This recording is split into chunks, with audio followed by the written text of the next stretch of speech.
Allah, Allah, Allah, Allah, Allah, Allah, Allah, Allah, Allah, Allah, Allah, Allah, Allah, Allah, Allah, Allah, Allah, Allah, Allah, La ilaha illallah Muhammadur Rasulullah। আলহামদুলিল্লাহ, সবাই বলি আলহামদুলিল্লাহ। ঐতিহ্যবাহী গোবিন্দপুর শাহী ঈদগাহ ঈদুল আজহার নামাজের জন্য আমরা যথাসময়ের ভিতরে উপস্থিত হয়েছি, এজন্য বলি আলহামদুলিল্লাহ। আল্লাহ পাকের দরবারে অসংখ্য অগণিত শুকর এবং সুজুদ, যে মহান আল্লাহ রাব্বুল আলামিন আমাদেরকে এই জিলহজ মাসের প্রথম থেকে নিয়ে রোজা সিয়াম পালন করে আজকে এই নির্দিষ্ট দিনে ঈদুল আজহার নামাজ পড়ার জন্য ঈদগাহে গমন হওয়ার তৌফিক দিয়েছেন, এই জন্য শুকরিয়া আবার বলি আলহামদুলিল্লাহ। সম্মানিত সুধী, সম্মানিত মুসল্লিয়ানে কেরাম, আজকে আমরা যারা উপস্থিত হতে পেরেছি সুস্থতার সাথে, এই বিশাল বড় একটা নিয়ামত। আজকে ঈদগাহে আসতে পেরেছি, এটা অনেক বড় একটা নিয়ামত। আমাদের মতো অনেক মানুষ আজকের দিনেও ইন্তেকাল করেছে, কথা বলেন ঠিক কিনা? উনি ঈদগাহে আসতে পারে নাই, ওনার কোনো ঈদ নাই, ওনার কোনো আনন্দ নাই। তিনি আল্লাহর ডাকে সাড়া দিয়ে আজকে অনেক মানুষ দুনিয়ার দিকে চলে গেছে। আমাদের গ্রামেও আজকে একজন চলে গেছে। তেমনিভাবে শুধু আমাদের এই গ্রামে না, সারা পৃথিবী থেকেই আজকের দিনে মানুষ দুনিয়াতে বিদায় হয় কি হয় নাই? হয়েছে। কিন্তু আমি আল্লাহ পাক রব্বুল আলামিনের কত বড় নিয়ামতের অধিকারী হয়েছি। আল্লাহ আপনাকে আমাকে সশরীরে ঈদগাহের পোশাক পরে আমরা ঈদগাহের ভিতর গমন করতে পেরেছি, এই জন্য আবার বলি আলহামদুলিল্লাহ। এই নিয়ামতের কদর করতে হবে। যারা যারা আমরা আসতেছি, মাঝখান থেকে কাতার শুরু করতে হয়, আর প্রথম থেকে আপনারা শুরু করছেন এক সাইডের থেকে। রুদ্র আমার চাইতে রুদ্র আর কারো বেশি লাগতেছে না, পুরা একবারে সূর্যের মুখে আমার দিকে। সুতরাং রুদ্রকে ভয় না পেয়ে কাতার মাঝখান থেকে করি, সবাই সামনে চলে আসি। এটা সাধারণ একটি গরম, বেশি গরম না, আরামদায়ক একটি গরম। হাসরের দিন এর চাইতে আরো ভয়ঙ্কর অবস্থা হবে।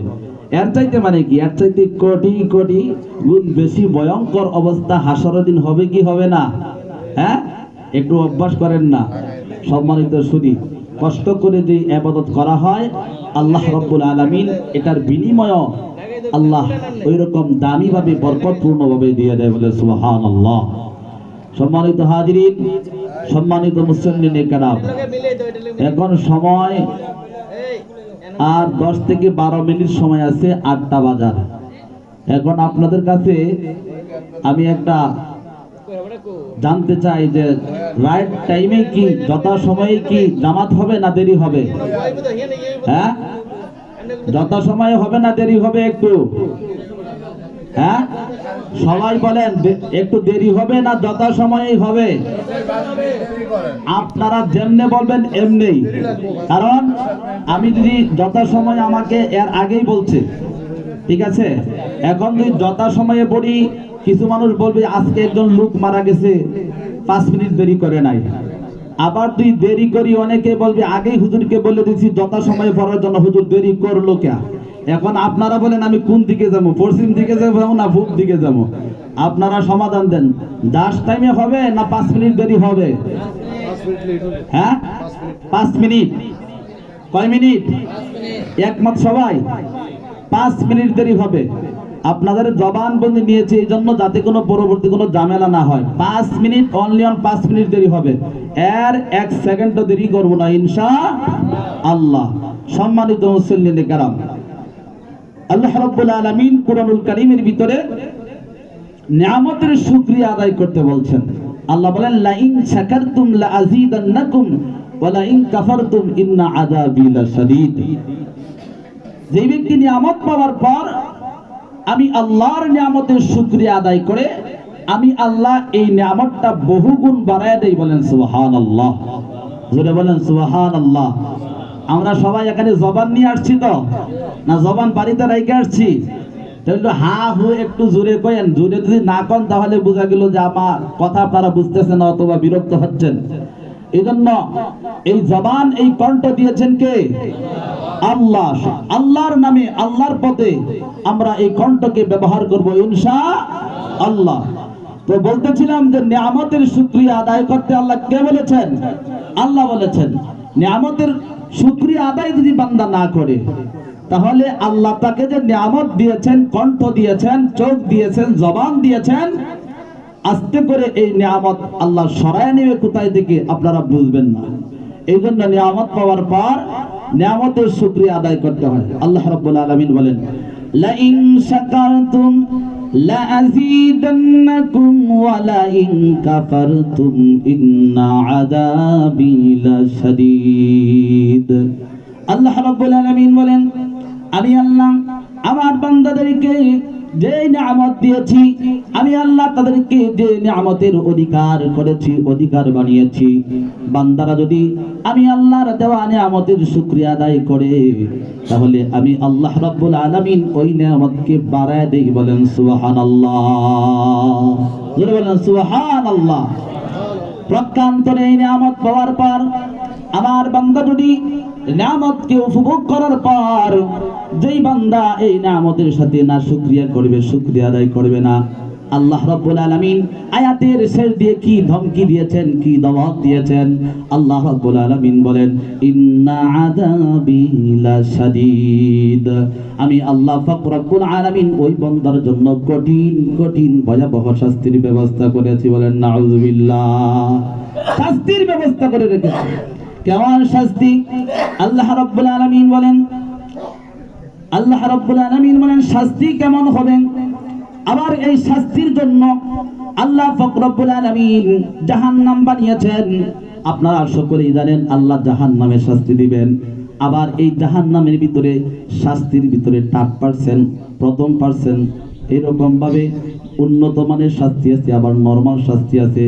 আল্লাহ রাব্বুল আলামিন বান্দা নামাজ পড়ে নাই, কাল কিয়ামতের ময়দান আল্লাহ রাব্বুল আলামিন কোন জাহান্নামে দিবে? বান্দা মিথ্যা কথা বলেছে, আল্লাহ রাব্বুল আলামিন কোন জাহান্নামে দিবে? বান্দা পরনিন্দা করেছে, আল্লাহ রাব্বুল আলামিন কোন জাহান্নামে দিবে? এই সমস্ত বর্ণনা কুরআনুল কারীমের ভিতরে আছে না নাই? যেমন দুনিয়ার ভিতরে আমরা একে অপরটি আল্লাহ রাব্বুল আলামিন জান্নাতে যে সমস্ত বান্দাদেরকে দাখিল করবেন, জান্নাতি বান্দাদের চোখের ভিতরে একটা পাওয়ার দিবেন, এমন একটা পাওয়ার। কেমন একটা পাওয়ার? জান্নাতি ব্যক্তিদেরকে আল্লাহ কানের মধ্যে পাওয়ার দিবেন, চোখের মধ্যে পাওয়ার দিবেন, জবানের মধ্যে পাওয়ার দিবেন। কেমন পাওয়ার? দুনিয়ার যে পাওয়ার, চোখের পাওয়ার, এমন পাওয়ার নয়। আল্লাহ রাব্বুল আলামিন জান্নাতি ব্যক্তিদেরকে এমন একটা পাওয়ার দিবেন, জান্নাত থেকে জাহান্নামী ব্যক্তিদেরকে স্পষ্ট দেখতে পাবে, বলেন সুবহানাল্লাহ। সুবহানাল্লাহ। জাহান্নামী ব্যক্তিদেরকে স্পষ্ট দেখতে পারবে, যে চোখের সামনে দেখা যায় যে জাহান্নামে, অথচ অনেক ডিসটেন্স, অনেক দূরে। তখন জান্নাতীরা প্রশ্ন করবে মা সালাকাকুম ফি সাকার, কি ব্যাপার সাকার নামক জাহান্নামে কেন আসছো? দুনিয়াতে তো তোমরা আমাদের সাথে ওঠা বসা করতাম, একই সাথে খানা খাইতাম, একই সাথে চলাফেরা করতাম, কি ব্যাপার তুমি আজকে জাহান্নামে আর আমি জান্নাতে? ওই জাহান্নামী ব্যক্তিরাও কথা বলবে। এই কথাটা শোনার মতো জান্নাতি ব্যক্তিদেরকে আল্লাহ রাব্বুল আলামিন এই শক্তি দিয়ে দিবে, বলেন সুবহানাল্লাহ। তখন তারা বলবে লাম নাকু মিনাল মুসাল্লিন, লাম নাকু মিনাল মুসাল্লিন ওয়া লাম নাকু নুতঈমুল মিসকিন। সাকার নামক জাহান্নামে কেন আসছো? তারা বলবে আমরা দুনিয়াতে মুসল্লি ছিলাম না, লাম নাকু মিনাল মুসাল্লিন ওয়া লাম নাকু নুতঈমুল মিসকিন, এবং মিসকিনদেরকে খাবার দিতাম না। বলেন না নাউযুবিল্লাহ। জোরে বলেন নাউযুবিল্লাহ। আমরা দুনিয়াতে কি ছিলাম না? মুসল্লি। জোরে বলেন মুসল্লি ছিলাম না। আজকে আমরা এই ঈদুল আজহার নামাজ পড়তে আসলাম, নামাজের পরে আমরা কুরবানি করব। আজকের এই দিনে নামাজের পরে কুরবানির মতো আল্লাহর হুকুম ফরজ ফাসক্ত নামাজের পরে এই কুরবানির মতো বড় নেক আমল আর আল্লাহর কাছে নাই, বলেন না সুবহানাল্লাহ। কোন নামাজের পরে? ফাসক্ত ফরজ নামাজের পরে। কিন্তু দুঃখের বিষয় হলো আজকে ঈদগাহে আসছি, অনেকেই ফজরের নামাজটা পড়ি নাই। আছে না নাই? আছে না নাই? ফজরের নামাজটা পড়ি নাই। আপনি চিন্তা করেন, ফজরের নামাজটা পড়েন নাই, আপনি কত নাম্বার মুসল্লি আর কত নাম্বার আপনি ঈদগাহের জামাতের মেহমান। সম্মানিত শুনি, ফরজ নামাজ, ফজরের ফরজ নামাজ এত বড় দামি একটি নামাজ। আজকে এই কুরবানি করবো আমরা, কিন্তু কুরবানি করতে যাইয়া গরু কাটবো, গলা কাটবো, গরু এরকম চামড়া উঠাবে, চামড়া উঠাইতে যাইয়া গরু কাটতে যাইয়া অনেক নাসুর বান্দা আছে আজকে যে পাঁচ ওয়াক্ত নামাজ পড়তে হবে ফরজ, এটা ভুলে যাবে, মসজিদে যাবে না। আছে না নাই? আমি মিথ্যা বানিয়ে বলতেছি? নামাজ পড়বে না কি ভাই? নামাজ পড়লেন না, আগে গরু কাটতে করতে সময় পায় নাই। চিন্তা করেন, এই যে কুরবানি করলেন কার জন্য? আল্লাহর জন্য। আরে নামাজটা বাদ দিলেন কার জন্য? কিয়ামত পর্যন্ত যদি এইরকম জিলহজ মাসের 10 তারিখ যদি আপনার 60 বছর অথবা 70 বছর হায়াত পান, 70 বছর হায়াতের ভিতরে যদি এইরকম ঈদুল আজহার 10ম দিন যদি প্রতিদিন হয়, আর এইরকম ভাবে প্রতিদিন যদি আপনি 1000 উট আল্লাহর রাস্তায় কুরবানি করে দেন, তাহলে কিয়ামত পর্যন্ত এইভাবে চললেও ফজরের 2 রাকাত ফরজ নামাজের সমতুল্য হবে না। হবে?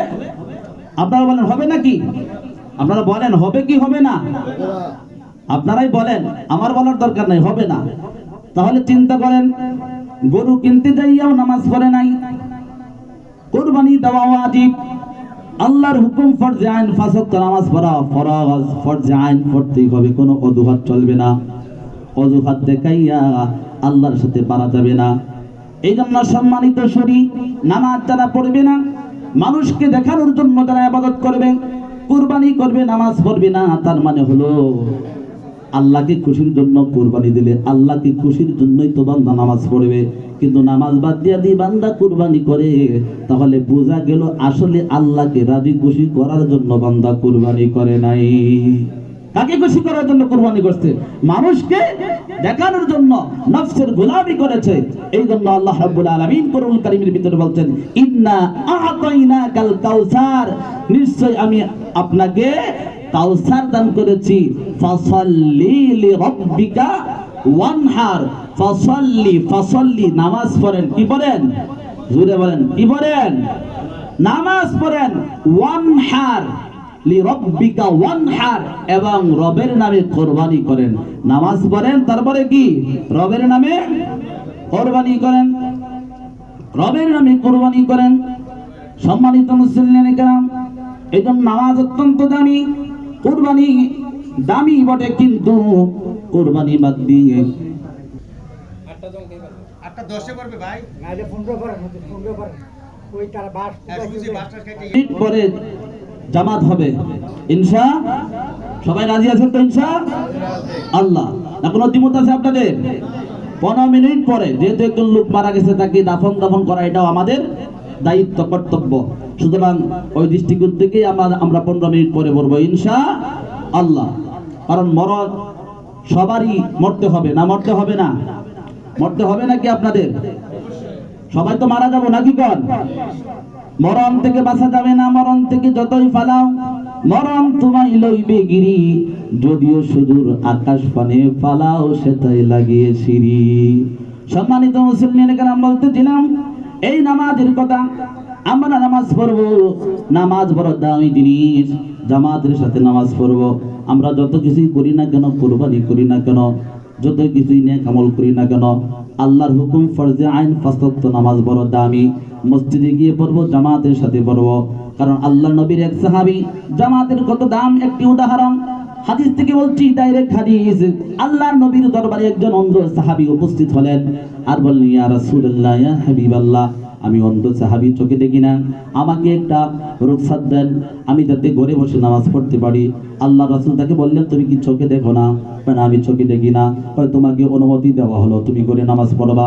যখন ওই অন্ধ সাহাবী আল্লাহ নবীর দরবার থেকে হেঁটে যাচ্ছিলেন, আল্লাহ নবী ওই সাহাবীকে ডাক দিলেন, ও সাহাবী দাঁড়াও, তুমি কি চোখে দেখো না? ঠিক আছে, তুমি কি কানে শোনো নাকি? তখন ওই সাহাবী বলেন, ইয়া রাসূলুল্লাহ, ইয়া হাবিবাল্লাহ, আমি তো কানে শুনি। আল্লাহ রাসূল বললেন, আযানের জবাব দিবা আর জামাতে এসে মসজিদে নামাজ পড়বা। জামাতে এসে মসজিদে নামাজ পড়বা। এই হাদিস থেকে স্পষ্ট জানা গেল, স্পষ্ট বোঝা যায় যে জামাতের সাথে নামাজ পড়া মসজিদে এসে কতটুকু গুরুত্ব আছে না নাই? জোরে বলেন, আছে না নাই? সম্মানিত শুনি, এই জন্য বললাম আজকে আমরা গাফেল হয়ে গেছি, নামাজের কোনো খবর নাই, কখন মৃত্যু চলে আসবে বলতে পারি না। এই মুহূর্তে আমরা ঈদগাহে উপস্থিত হয়েছি, ঈদগাহ থেকে সশরীরে এইরকম জীবন নিয়ে বাড়ি ফিরতে পারবো, কুরবানি করব, কোনো গ্যারান্টি আছে নাকি বলেন? আছে? কোনো গ্যারান্টি আছে? কোনো গ্যারান্টি নাই। কুরবানি করার আগে আপনি কুরবানি হয়ে যাবেন। কি হয়ে যাবেন? আপনি কুরবানি হয়ে যাবেন। এই জন্য সম্মানিত শরীর, আমরা 5 ওয়াক্ত নামাজ পড়বো, জামাতের সাথে নামাজ পড়বো। আর আল্লাহ রাসূল সাল্লাল্লাহু আলাইহি ওয়াসাল্লাম, আপনারা জানেন একটি হাদিস রয়েছে, আল্লাহ রাসূল সাল্লাল্লাহু আলাইহি ওয়াসাল্লাম বলেন, আমার মনে চায়, আমার মনে চায় আমার সাহাবী আবু বকরকে নামাজের স্থানে দাঁড় করায় দেই, আর আমি ওই সমস্ত বাড়ি ঘরে চলে যাই যারা আযান শোনার পর মসজিদে গিয়ে নামাজ পড়ে না, জামাতের সাথে নামাজ পড়ে না, আমি তাদের বাড়ি ঘরটা আগুন দিয়ে জ্বালিয়ে দেই। কত বড় কঠিন হুমকি দিয়েছেন নামাজের ব্যাপারে। সেই নামাজ আমাদের পড়ার দরকার আছে না নাই? জোরে বলেন, আছে না নাই? আপনারা মনে হয় রাগ করতেছেন, নামাজের কথা বলতেছি দিকে, যে হুজুর এখন আমাদেরকে তাল মতো পাইছি তো সামনে, এখন একবার ইচ্ছা মতো বলতেছে। হ্যাঁ, আপনাদেরকে তাল মতো সবাই পাইছি, এই জন্যই আমি বলতেছি, কারণ এতটি মানুষ তো আমি একসাথে পাই নাই। এই যে নওজোয়ান যুবকেরা আছে এখানে উপস্থিত হয়েছে, আজকে তারা নামাজ থেকে গাফেল, মসজিদে গিয়ে নামাজ পড়ে না। যুবক ভাইয়েরা, আপনারা যদি নামাজ না পড়েন, আমাদের পরের প্রজন্ম, আমাদের সন্তানরা তারা মসজিদে গিয়ে নামাজ পড়বে না। কথা বলেন ঠিক কিনা? জোরে বলেন ঠিক কিনা? আল্লাহ রাসূল সাল্লাল্লাহু আলাইহি ওয়াসাল্লাম হাদিসের ভিতরে বলছেন, ওয়াশাবুন নাশা ফি ইবাদাতিল্লাহ, যেই যুবক যৌবন বয়সে কি করে জামাতের সাথে নামাজ পড়বে, নামাজ পড়বে যৌবন বয়সে। যৌবন বয়সটা কত দামি, কত দামি, কত দামি। একজন বুড়া মানুষ, একজন বয়স্ক মানুষ এইরকম ভাবে 70 রাকাত নামাজ পড়বে, আর একটা নওজোয়ান যুবক 2 রাকাত নামাজ পড়বে, এর চাইতে যুবকের নামাজটা হবে দামি। সুবহানাল্লাহ, জোরে বলেন সুবহানাল্লাহ। এই যুবক, কালকে আমাদের ময়দান কঠিন মুসিবতের দিন। আল্লাহ রাব্বুল আলামিন 7 শ্রেণীর ব্যক্তিদেরকে আরশের ছায়ার নিচে জায়গা দিবেন, কারণ কালকে আমাদের ময়দানটা কঠিন হবে না সহজ হবে? কঠিন হবে না সহজ হবে? কিয়ামতের ময়দানটা আদার উপরে সূর্য চলে আসবে, এই রকম ভাবে পাপিষ্ঠ বান্দাদের মাথার মজকগুলি টকবক করে জমিনের মধ্যে পড়বে, আর মানুষগুলি ইয়া নাফসি নাফসি করতে থাকবে। সমস্ত নবীরা পর্যন্ত তাদের উম্মতের কথা বলে যাবে, একজন নবী শুধুমাত্র কেবলমাত্র তার উম্মতের চিন্তায় মগ্ন থাকবে। বলেন সুবহানাল্লাহ। সেই নবী হচ্ছেন মুহাম্মদুর রাসূলুল্লাহ সাল্লাল্লাহু আলাইহি ওয়াসাল্লাম। নবী মুহাম্মদুর রাসূলুল্লাহ সাল্লাল্লাহু আলাইহি ওয়াসাল্লাম বলছেন, এইরকম সাল্লু কামা রাআইতুমুনি উসাল্লি, ও আমার উম্মতেরা, আমাকে দেখে দেখে, আমার সাহাবীদেরকে দেখে দেখে অনুসরণ করে তোমরা নামাজ পড়ে। বলেন সুবহানাল্লাহ, জোরে বলেন সুবহানাল্লাহ। আল্লাহ নবী, মায়ার নবী, বিশ্ব নবী মুহাম্মদুর রাসূলুল্লাহ সাল্লাল্লাহু আলাইহি ওয়াসাল্লাম তার উম্মতের জন্য কত পাগল থাকবেন, কত পেরেশান থাকবেন। আল্লাহর নবী হাসরের ময়দানে এরকম ছোটাছুটি করতে থাকবেন, আর একজন উম্মত এরকম ফেরেশতারা কি করবে, টেনে হেসড়ে জাহান্নামের ভিতরে পৌঁছিয়ে দিতে থাকবে। আল্লাহ রাসূল সাল্লাল্লাহু আলাইহি ওয়াসাল্লাম বলেন, আমি তখন সিজদায় পড়ে যাব আর বলবো, ও আল্লাহ, আমার উম্মত জাহান্নামে যায়, আমার উম্মত জাহান্নামে যায়, আমার উম্মত জাহান্নামে যায়, আমি মানতে পারি না। তখন আল্লাহ রাব্বুল আলামিন ডাক দিয়ে বলেন, ফেরেশতারা দাঁড়াও, আমার বন্ধু কি বলতে চায় একটু শোনো। মুহাম্মদুর রাসূলুল্লাহ সাল্লাল্লাহু আলাইহি ওয়াসাল্লাম বলেন, আমার এই আদনা উম্মতের আমলনামাকে আবার মিজানের পাল্লায় রাখা হোক, আমি দেখব তার মিজানের অবস্থাটা কি। তখন ওই বান্দার সমস্ত এইরকম গুনাহ একটা পাল্লায় রাখা হবে, আর একটা পাল্লায় তার কোনো নেক আমল নাই। শুধু দুনিয়াতে একবার পড়েছে লা ইলাহা ইল্লাল্লাহু মুহাম্মাদুর রাসূলুল্লাহ, এই বাক্যটা অপর পাল্লায় রাখবে। আল্লাহর রাসূলের হুকুমের কারণে, আল্লাহর রাসূলের মায়ার কারণে সমস্ত গুনাহের পাল্লা পাতলা হয়ে যাবে, আর লা ইলাহা ইল্লাল্লাহর পাল্লাটা ভারী হয়ে যাবে। সুবহানাল্লাহ। সেই নবীকে অনুকরণ করার দরকার আছে না নাই? জোরে বলেন, আছে না নাই? আল্লাহ রাসূল সাল্লাল্লাহু আলাইহি ওয়াসাল্লাম বলেন, হে উম্মতের দল, আমি কাল কিয়ামতের ময়দান, কঠিন মুসিবতের দিন আমার উম্মত নিয়ে আমি গর্ব করব, কারণ আমার উম্মতেরা দুনিয়াতে 5 ওয়াক্ত নামাজ পড়বে, কপাল টেকাইয়া জমিনের ভিতরে সুন্দর করে ওযু করবে। কিয়ামতের ময়দান, কঠিন মুসিবতের দিন আমার উম্মতের অঙ্গ প্রত্যঙ্গগুলি নূরের দ্বারা ঝলমল করতে থাকবে। বলেন সুবহানাল্লাহ। এই জন্য সম্মানিত শুনি, আল্লাহ রাব্বুল আলামিন বলেন, ইন্না আ'তাইনাকাল কাউসার ফাসাল্লি লিরাব্বিকা ওয়ানহার ইন্না শানিআকা হুয়াল আবতার। আল্লাহ রাব্বুল আলামিন বলেন, হে নবী, আপনি নামাজ পড়েন এবং কি কুরবানি করেন। ফাসাল্লি লিরাব্বিকা ওয়ানহার, নাহার করেন। নাহার এবং কুরবানি মধ্যে একটু পার্থক্য। আমরা যে সমস্ত আমাদের গবাদি পশু কুরবানি করি, এটাকে আমরা কুরবানি করি, জবাই করি, কিন্তু ফাসাল্লি লিরাব্বিকা ওয়ানহার, এখানে আল্লাহ বলছেন নাহার করার জন্য। নাহার মানে আপনার দেখবেন যে সৌদি আরবে, মক্কা, মদিনায়, এরকম আরব আমিরাতে যে উঁচু পশুগুলা যে উট কুরবানি করে, তারা উট কুরবানি দেয়, তারা উটের গলায় আমাদের মতো গবাদি পশুর মতো জবাই করে না। তারা দাঁড়ানো অবস্থায় ওই উটের গলার নিচে একটি নরম একটি রক্তের ভান্ডার আছে, এখানে তারা দাঁড়ালো অস্ত্র দিয়ে কি করে আঘাত করে, সাথে সাথে কি হয়ে যায়, রক্ত শূন্যতা হয়ে ওই উটটা জমিনে পড়ে যায়। কথা বলেন ঠিক কিনা? দেখছেন কি দেখছেন না? এটাকে বলা হয় নাহার। আল্লাহ রাব্বুল আলামিন তার নবীকে প্রেরণ করেছেন কোথায়? মক্কাতে এবং মদিনাতে পাঠিয়েছেন। এই জন্য মক্কা এবং মদিনার সিস্টেম হচ্ছে নাহার করা। তারা প্রচলিত আমাদের গবাদি পশু যেরকম জবাই করি, এরকম উটকে তারা ধরে ধরে এরকম সবাই মিলে জবাই করে না। কথা বলেন ঠিক কিনা? এই জন্য কোরআনুল কারীমে আল্লাহ বলছেন নাহার, ফাসাল্লি লিরাব্বিকা ওয়ানহার, হে রাসূল আপনি নামাজ পড়ুন এবং আল্লাহর জন্য, আমি আল্লাহর জন্য নাহার করুন, কুরবানি করুন। সম্মানিত শুধু আমরা আজকে কুরবানি করব, আমাদের গবাদি পশুকে কুরবানি করব। এই কুরবানি এমন একটা দামি জিনিস, যদি আমাদের আনুষঙ্গিক ইবাদতগুলি ঠিক থাকে, যদি আমাদের দিল ঠিক থাকে, মন ঠিক থাকে, তখন আল্লাহ রাব্বুল আলামিন কোরআনুল কারীমের ভিতরে বলছেন, লাইয়ানা লাল্লাহা লুহুমুহা ওয়ালা দিমাউহা ওয়ালাকিন ইয়ানালুহুত তাকওয়া মিনকুম কাযালিকা সাখখারাহা লাকুম লিতুকাব্বিরুল্লাহা আলা মা হাদাকুম ওয়া বাশশিরিল মুহসিনিন। আল্লাহ রাব্বুল আলামিন বলেন, লা ইয়ানালুল্লাহা লুহুমুহা ওয়ালা দিমাউহা। ও দুনিয়ার ঈমানদার, আমার গোলামের দল, তোমরা আমি আল্লাহর রাস্তায় কুরবানি করবা। তোমরা কে কত বড় জন্তু কুরবানি করবা, কে কত বড় পশু কুরবানি করবা, কালো না সাদা, সাদা না সুন্দর, যত বড়ই গরু কুরবানি করো, তোমাদের গোশত, তোমাদের গরুর হাড্ডি এবং কি গরুর কোনো কিছুই আমি আল্লাহর কাছে পৌঁছবে না। একমাত্র লাইয়ানালুহুত তাকওয়া মিনকুম, তোমাদের মনের অবস্থাটা, তোমাদের মনের অবস্থাটা যদি আমি আল্লাহর জন্য হয়, তাহলে তোমরা পশুর গলার ভিতরে ছুরি লাগানোর সাথে সাথে এই রক্তটা জমিনে লাগার সঙ্গে সঙ্গে, জমিনে লাগার আগে আমি আল্লাহর কাছে তোমাদের আমলটা পৌঁছে যাবে। বলেন সুবহানাল্লাহ। যদি আল্লাহর জন্য হয়ে থাকে কুরবানি, তাহলে এই পশুর গলা কাটার সাথে সাথে রক্ত প্রবাহিত হবে, আর এই রক্ত জমিনে লাগার আগে আমাদের কুরবানি আল্লাহর কাছে কবুল হয়ে যাবে। বলেন সুবহানাল্লাহ। তাহলে আমাদের কুরবানিটা তাকওয়ার সাথে, ইখলাসের সাথে আল্লাহর কাছে পৌঁছে যাক। আমরা চাই কি চাই না? জোরে বলেন, চাই কি চাই না? যদি আমরা চেয়ে থাকি, তাহলে আজকে যারা কুরবানি করব, আমি আপনাদের কাছে বলবো, কুরবানি করার জন্য আমাদের গরুর গলা কাটতে যাইয়া, গরুর গোশত বানাইতে যাইয়া আমাদের 5 ওয়াক্ত নামাজটা যেন নষ্ট না হয়। পারবো তো ইনশাল্লাহ? সবাই বলি ইনশাআল্লাহ। কারণ কুরবানি যত বড় ওয়াজিব, এর চাইতে আরো বড় ভয়ঙ্কর অর্ডার হচ্ছে আল্লাহর হুকুম, ফরজে আইন 5 ওয়াক্ত নামাজ। কথা বলেন ঠিক কিনা? জোরে বলেন ঠিক কিনা?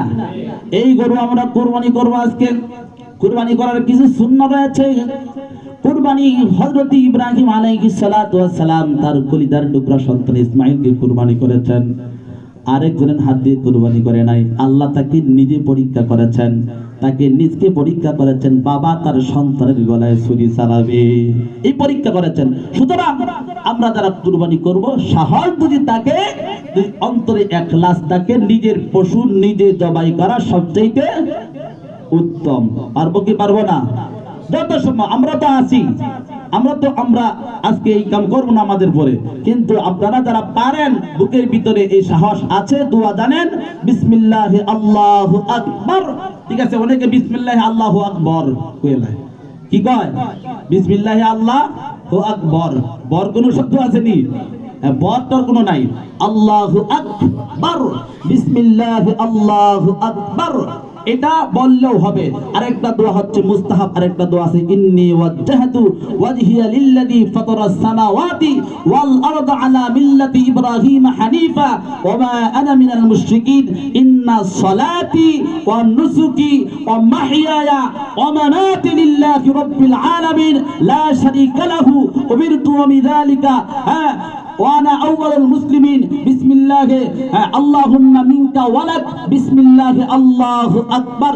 এই দোয়াটা মুস্তাহাব, পড়লে সব আছে, না পড়লে কোনো গুনাহ জোরে বলেন, কোনো গুনাহ নাই। কিন্তু বিসমিল্লাহি আল্লাহু আকবার বলতে হবে কি হবে না?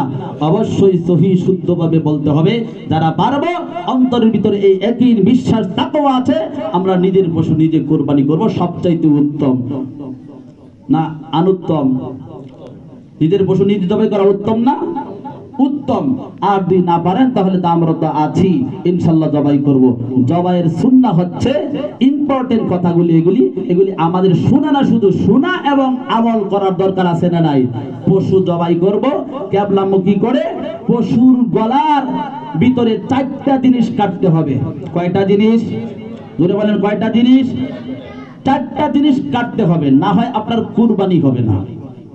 সতর্ক থাকতে হবে। 4টা জিনিস, একটা হচ্ছে কণ্ঠনালী, আর একটা হচ্ছে খাদ্যনালী, আর 2 পাশে 2টা মোটা রগ আছে। এই 2 পাশে 2টা রগ সহ খাদ্যনালী, কণ্ঠনালী, এই 4টা জিনিসের ভিতরে যদি আপনার 2টা না কাটে, একটা না কাটে, তাহলে আপনার কুরবানি সহি হবে? জোরে বলেন, সহি হবে না। তাহলে এই পশু স্টুক করে আস্তে আস্তে মারা যাবে, রক্তক্ষরণ হয়ে স্টুক করে আস্তে আস্তে মারা যাবে, এটা জবাই হবে না। আরেকটা কথা হচ্ছে, আমাদের দেশে যে প্রচলিত কসাই যারা আপনারা এনে যারা গরু এরকম ভাবে করেন, হ্যাঁ, এই গরুকে চামড়া ছুলান, তারপরে এরকম দ্রুত সারার জন্য কসাই কি করে, তারা হুড়া করে গরু জবাই করার পর তিনি গরুর গলার মধ্যে আবার আলাদাভাবে ছুরি লাগিয়ে এরকম চামড়া সিনা পর্যন্ত কেটে দেয়। আছে না নাই? আছে না নাই? গরু এই দিক দিয়ে জবাই করার পর গরুর এখন রূহ এখনো পর্যন্ত কি হয় নাই? যায় নাই, রক্ত প্রবাহিত, রক্ত শেষ বাহির হয় নাই। এখনই কি করলে? আলাদাভাবে বাবা কেটে দিলেন। এই যে কাটলো, এটা ডাইরেক্ট একবারে মাকরুহ তাহরিমি, হারাম, ডাইরেক্ট হারাম, কুরবানি হবে না, আপনার বড় ধরনের গুনাহ হবে। এই সাহস, এই যে একটা অধিকার, এটা আপনি আমি দিয়েছি। আমরা যদি কঠোরভাবে তাদেরকে নিষেধ করি, আমার পশু যতক্ষণ পর্যন্ত নিস্তেজ না হবে ততক্ষণ পর্যন্ত তুমি আলাদা ছুরি আঘাত করতে পারবো না। কথা বলেন ঠিক কিনা? জোরে বলেন ঠিক কিনা? অনেকেই কি করে এরকম চামড়া ছোলানো শুরু করে, তাহলে জবাইয়ের কি দরকার ছিল? আপনি এমনি কাটা শুরু করেন, রান কাটতে নেন গা। কথা বলেন ঠিক কিনা? হ্যাঁ, আবার এরকম কি করে গরুর গলার ভিতরে এরকম তাড়াতাড়ি রূহ দেওয়ার জন্য ছুরি দিয়ে এরকম ভিতরে আঘাত করে। আছে না নাই? আঘাত করার সাথে সাথে ওই গরুটা একটা শরীরটাকে ভূমিকম্পের মতো একটা ঝাঁকি মেরে সাথে সাথে গরুটা নিস্তেজ হয়ে যায়। আছে না নাই? হ্যাঁ, মেডিকেল সায়েন্সের কথা, এই পশু তাও হারাম, কারণ এই পশু যখন স্ট্রোক করে, তখন ব্রেন স্ট্রোক করে সাথে সাথে মারা যায়, মারা যাওয়ার সঙ্গে সঙ্গে এই গরুর জায়গা থেকে, শরীরের শিরায় শিরায় থেকে তার রক্ত আর প্রবাহিত হয় না, কারণ গরুটা ইন্তেকাল করেছে। আর এই রক্ত ভিতরে থাকার কারণে, এরকম গোশতের চিপায় চিপায় এরকম ভাবে রক্ত থাকার কারণে, এই গোশত যখন আমরা পাক করে খাই, রান্না করে খাই, তখন ওই রক্ত, বিষাক্ত রক্ত খাবার কারণে এই আমাদের শরীরে বিভিন্ন ধরনের রোগ হবে। এটা ডাক্তারি পরামর্শ। এই জন্য আমরা অনেকেই জানি না, আমাদের গরু জবাইয়ের পরে নিস্তেজ হওয়ার পরে আমরা গরুর বাকি কাজ করব ইনশাআল্লাহ। এটা হচ্ছে সুন্নতি সিস্টেম বলে দিলাম। সম্মানিত সুধী, কত বাজে এখন? হ্যাঁ, আচ্ছা, সত্র বেজে গেছে, আমাদের তো আগেই বলবেন যে 15 দিকে যাবে না। সম্মানিত সুধী, যা আলোচনা করলাম এবং